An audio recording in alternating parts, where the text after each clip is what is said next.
Vinícius. Vinícius. Vinícius. Vinícius? Ele tá dormindo? Gente, acho que ele morreu.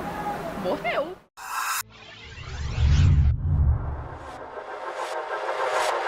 Olá, olá, olá! Sejam bem-vindos a mais um vídeo do site Aquela Velha Onda. Eu sou o Vina mais uma vez. Finalmente, Vingadores Ultimato com spoilers. Agora eu vou poder falar pra caramba sobre esse filme, porque o outro vídeo ficou pequenininho.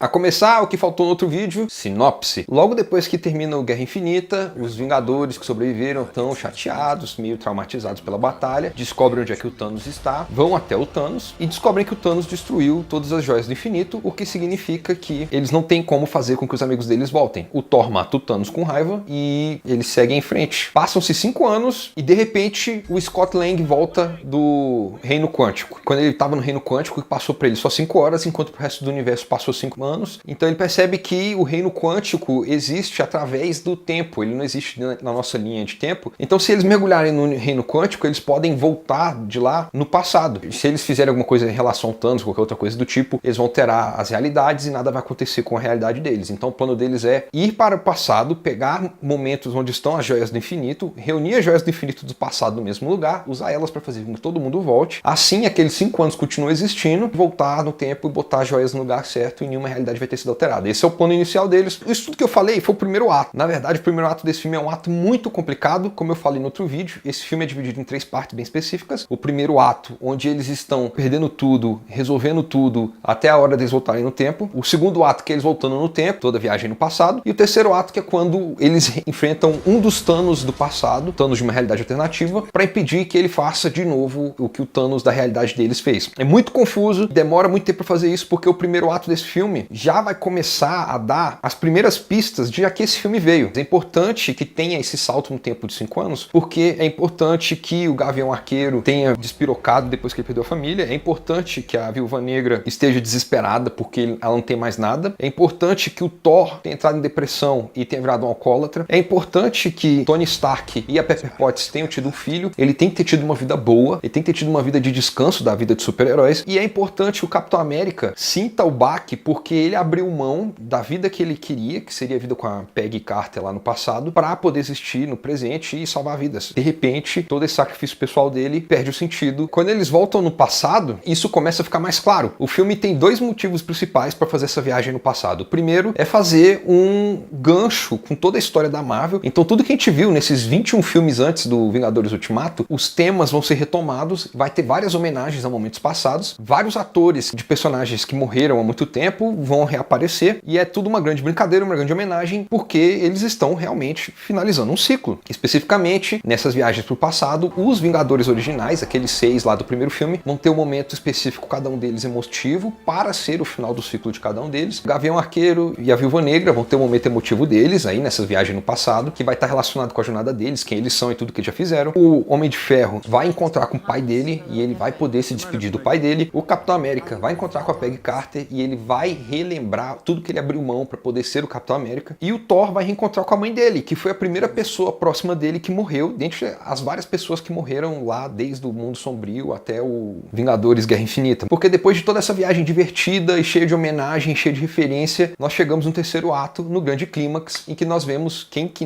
enfrenta o Thanos primeiro é o Capitão América, o Homem de Ferro e o Thor, porque eles 3 são os protagonistas do filme. E esse confronto final vai levar eles para a resolução deles no final do filme. Depois do confronto com o Thanos, o Homem de Ferro se sacrifica, derrota toda a tropa do Thanos. O Capitão América volta para o passado para devolver as joias e aproveita e fica com a Peggy Carter no passado. E o Thor abre mão de Asgard para ir encontrar um novo rumo no espaço. A Viúva Negra se sacrificou para conseguir a joia da alma e o Gavião Arqueiro resolveu se aposentar e ficar com a família dele. O Bruce Banner não é mais Bruce Banner, ele é essa parada mistura de Hulk com Bruce Banner. Como eu já falei em alguns vídeos anteriores, foi planejado pelo Mark Ruffalo uma trilogia de histórias que contaria uma história fechada do Hulk, enquanto no Thor Ragnarok ele descobre que o Hulk tomou conta do corpo por 2 anos. No Guerra Infinita, o Hulk não tá querendo voltar pro corpo. Aqui ele encontrou um jeito de ficar o corpo do Hulk e a cabeça do Bruce Banner, e como ele mesmo diz no filme, o melhor dos 2 mundos. Então o filme já começa, de certa forma, com os problemas do Hulk resolvidos. A parte mais mais emotiva dele mesmo vai ser com a morte da Viúva Negra, porque eles eram apaixonados. Os Vingadores originais realmente tá acabado. Então esse é um filme que vai resolver muitas pontas soltas. Ele tem muitos objetivos, esse filme. Ele é pra ser divertido, ele é pra ser uma homenagem a tudo que já foi feito antes, ele é pra fechar vários ciclos, ele é pra deixar várias novas histórias prontas pra começarem. Temos o novo Capitão América, nós temos a Capitã Marvel agora que tá começando, nós temos o Homem-Aranha, que é adolescente ainda, e várias opções de possíveis continuidade do legado do Homem de Ferro. É possível ter várias versões ainda de Vingadores mais pra frente, mas essa versão, a versão que a gente conhece desde 2012, que começou em 2008, acaba aqui. E é um grande clímax. Tudo isso que eu falei da viagem no tempo termina com mais ou menos 1h50 de filme, e o filme tem 3 horas de duração, porque 1h20 mais ou menos do final do filme é cena de ação. No meio do filme, eles recuperam todo mundo que sumiu lá no Guerra Infinita, e todo mundo vai ter um momento grandioso de ação de super-herói no conflito contra o Thanos no final do filme. Então vai ter momento do Pantera Negra, vai ter momento da Pepper Potts até, do Homem-Aranha, do Doutor Estranho, do Homem-Formiga vai ter um momento grandioso, a Vespa vai ter um momento grandioso. Mas aí, desses vários momentos grandiosos, eu quero só dar uma noção do quanto esse filme tá fazendo muita coisa no clímax. Tem 4 que se destacam. A Capitã Marvel aparece. Ela fica apagada o filme inteiro, depois de toda a promessa que Capitã Marvel ia ser a diferença dos Vingadores. Ela aparece no finalzinho do filme pra derrubar a nave do Thanos. Eu tava assistindo o filme, eu nem precisava de Vingadores, só precisava dessa mulher. Ela é muito melhor que todo mundo. Só que isso é uma coisa muito inteligente que o filme faz, porque apesar dela ter todo esse poder, quem realmente resolve as coisas é o Homem de Ferro, que é o momento em que o Homem de Ferro consegue derrotar o Thanos. Ele é um momento grandioso pro Tony Stark, que é um momento que fecha um grande ciclo do que é o Homem de Ferro, né? Uma coisa que foi iniciada lá em 2008, então é um momento assim muito importante de conexão com o primeiro filme dessa franquia.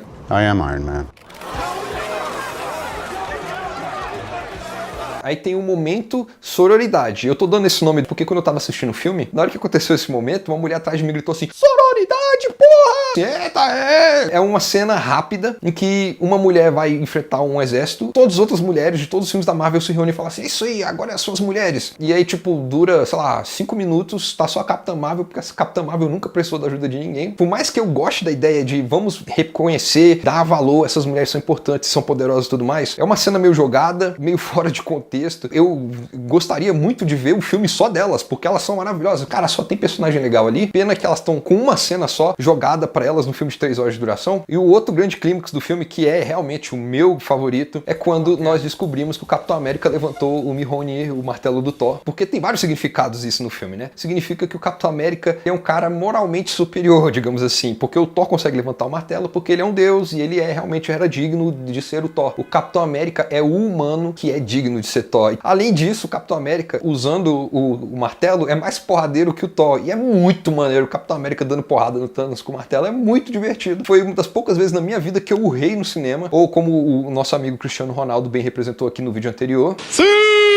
O Thor tá meio apagado, porque o Thor, eles pensaram assim, bom, a gente não sabe o que fazer com o Thor, ele virou comédia desde o Thor Ragnarok, então vamos fazer ele ficar gordão, e ele realmente tá obeso no filme, ele só quer o tapete dele, cara. Ele fica meio perdido, como eu falei no vídeo sem spoilers, a Marvel não sabe mais o que fazer com o Thor, mas o filme então, de verdade, é do Capitão América e do Homem de Ferro, eles que carregam o filme pro final, que é o final leve, sentimental, bonito. Não me deixou muito emocionado no cinema, em grande parte porque eu não gosto do Homem de Ferro, especificamente nesse filme, o primeiro ato, o Homem de Ferro é o cara mais babaca do mundo. Ele é o cara que sabe como fazer as coisas, ele não quer fazer e foda-se, ele tá nem aí pro resto do mundo. É cara chato da porra. Eu acho que o personagem é um personagem interessante, tem o ciclo fechadinho, legal. Ao mesmo tempo, eu respeito. O pessoal tava chorando muito no cinema quando eu assisti. O Capitão América, eu acho que ele tem um final respeitoso e digno pra tudo que ele viveu. É um final merecido, é um final que o Capitão América merecia. Eu vou falar das partes técnicas que eu não falei no outro vídeo, porque falar das partes técnicas desse filme é meio que falar de spoiler dele, porque enquanto o filme tá no futuro, 5 anos no futuro, a fotografia do filme tende para cores azuis e verdes, cores frias, dando o tom da tragédia que o Thanos deixou em cima dos personagens. A partir do momento que eles começam a pesquisar sobre viagem no tempo, as cores começam a ficar mais claras, os tons azuis começam a sumir, as cores começam a retornar. Quando eles chegam no passado, a fotografia começa a replicar as fotografias dos filmes onde eles vão parar anteriormente. Em 2012, no final do Vingadores, a fotografia é a fotografia do final do Vingadores. Quando o filme vai fazer homenagem ao Capitão América Soldado Invernal na cena do elevador, a fotografia imita minimalisticamente a fotografia do Capitão América Soldado Invernal. Os takes são iguais, os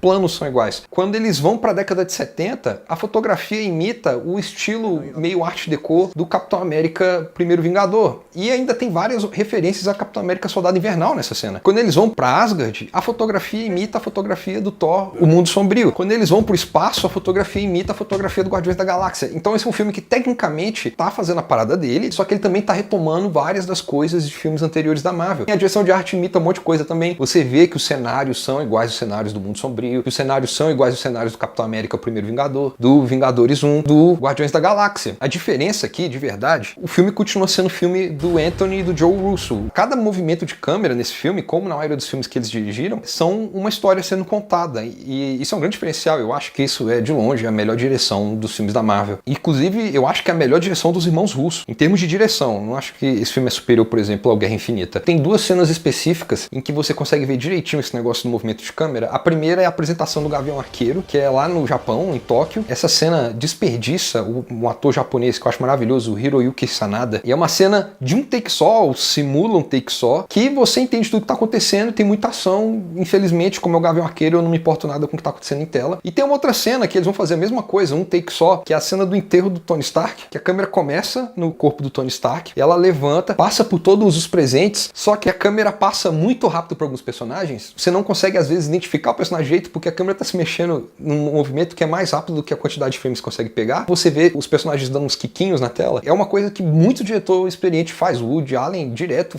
comete esse erro. Por outro lado, se você for pegar os filmes da Pixar, eles tomam muito cuidado em garantir que esse tipo de coisa nunca aconteça na tela, especialmente com filmes em 3D. Eu poderia falar, quanto o elenco desse filme é estelar, eu acho que se você for pegar só a galera que passa nos créditos no final do filme, assim, aqueles primeiros créditos que passam antes do rolar, provavelmente tem uns 40 indicações ao Oscar de melhor ator, melhor atriz ali naquele meio. E eu acho bom que tipo, é um grande elenco de apoio para duas estrelas maravilhosas que são o Chris Evans, eu acho ele ótimo, e o Robert Downey Jr., que bom, ele já era bom desde que ele era adolescente, né? Eles chamaram de volta o Alan Silvestri, o compositor do Vingadores original, ele que é o cara que compôs a marcha dos Vingadores, e ele toca a marcha à exaustão, só que ele retoma alguns temas anteriores. Quando o Homem-Formiga aparece pela primeira vez, a música toca o tema do filme do Homem-Formiga, que não é do Alan Silvestri, é de outro compositor, e isso acontece com vários personagens. Uma coisa que eu não gosto nesse filme muito é a quantidade de efeitos especiais. Eu não me incomodo, eles são bem feitos em geral, só que tem algumas cenas que parece que eu tô vendo um desenho, não que eu tô vendo um filme. E aquele mesmo problema que eu falei no vídeo do Guerra Infinita, tem vezes, quando você tá vendo personagens com um uniforme totalmente digital, que parece que é uma cabeça flutuando, porque o uniforme tá falso. Especificamente, de novo, Tony Stark, Homem-Aranha, e agora a Pepper Potts também, porque ela assume o manto de resgate, que é uma personagem dela dos quadrinhos. E ele é muito calcado no humor, porque uma vez que eles estão retomando toda a Marvel, os personagens estão repensando a vida deles, eles usam muito humor pra isso, apesar do que tá acontecendo pessoalmente pra ele ser muito sério. Os roteiristas, Stephen McFeely e Christopher Marcus, são muito bons em fazer esse tipo de humor. Funciona bem e conduz bem o filme, são 3 horas que passam rápido, apesar do que muita coisa fica confusa, e especificamente, quando o filme termina e você vai pensar em todas as viagens no tempo e como tudo foi resolvido, algumas realidades alternativas foram criadas, com algumas possibilidades de retorno de personagens que morreram ou que não morreram. Eu preferiria que eles não tivessem feito esse monte de possibilidades temporais. Se eles tivessem feito só as possibilidades do novo Capitão América e tudo mais, beleza, mas fazer possibilidade do Loki existir em outra dimensão temporal, eu acho meio forçado. Apesar disso tudo, o final dele é tão grandioso, e antes do final ele foi tão divertido, e ele te conduz para essa carga emocional final que você fica satisfeito pelo final dos personagens. Ele não se passa em 2017, onde termina o Guerra Infinita, ele se passa em 2022, 5 anos depois do Guerra Infinita. Mais uma vez, gera uma série de problemas, né? Porque tem gente que sumiu, que volta com a mesma idade, e todo mundo tá 5 anos mais velhos, só que tem algumas pessoas que eles esquecem disso no filme, né? E que eu já vi em alguns trailers de algumas continuações, que não vai ser corrigido esse problema de continuidade. Eles não tentam mudar toda a linha temporal, eles só corrigem minimamente para continuar minimamente lógico e a gente aceitar quando a gente sai do cinema. Você sai do cinema sentindo que tudo que foi feito parece que foi pensado nesse filme. É muito interessante como, quando eles viajam no tempo, alguns filmes têm mais peso do que outros. Homem de Ferro, o primeiro filme, é o único que é importante para você entender o que está acontecendo. Capitão América, os 3 filmes são importantes. Dos filmes do Thor, é importante você lembrar só do Mundo Sombrio e do Thor Ragnarok. O primeiro filme do Thor não tem muito peso também. Vingadores, eles apagam o Era de Ultron, eles esquecem que ele existiu nesse filme. Guardiões da Galáxia, eles dão muito mais peso pro Guardiões da Galáxia Volume 1 do que pro Guardiões da Galáxia Volume 2. Doutor Estranho tem muito peso, tanto Homem-Formiga 1 quanto Homem-Formiga e a Vespa. O secretário Ross aparece em uma cena, um take em pé, olhando pra baixo, depois olhando pra cima, e a cara acaba. Uma curiosidade, um dos irmãos Russo, eu não sei qual dos dois, faz uma ponta no começo do filme, no grupo de autoajuda lá do Capitão América, e eu achei legal, porque ele é o primeiro personagem abertamente gay de toda essa série da Marvel. Esse filme é tão referencial a coisas do passado da Marvel, que quando eles estão na década de 70, eles encontram o mordomo do Howard Stark, que é o Jarvis original, e esse Jarvis nunca apareceu em nenhum dos filmes da Marvel, ele só apareceu na série de TV da Peggy Carter. Então,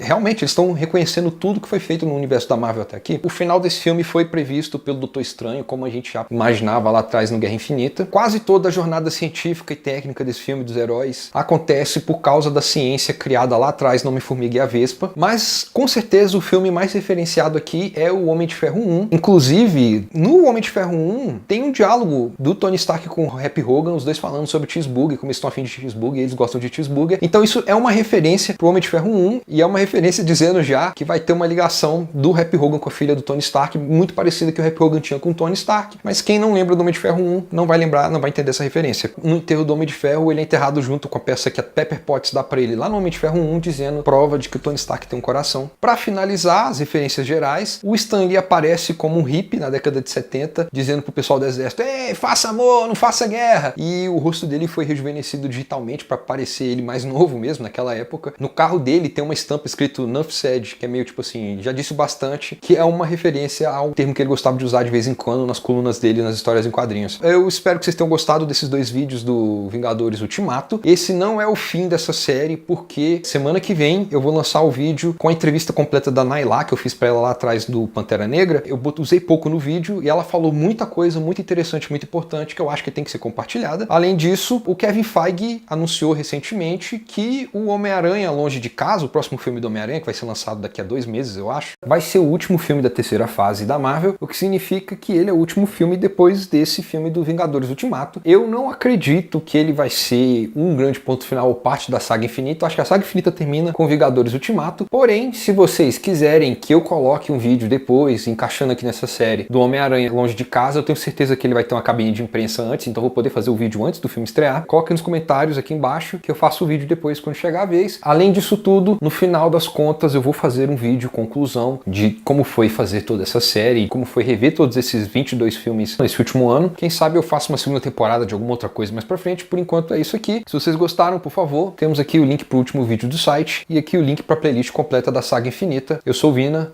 e até mais.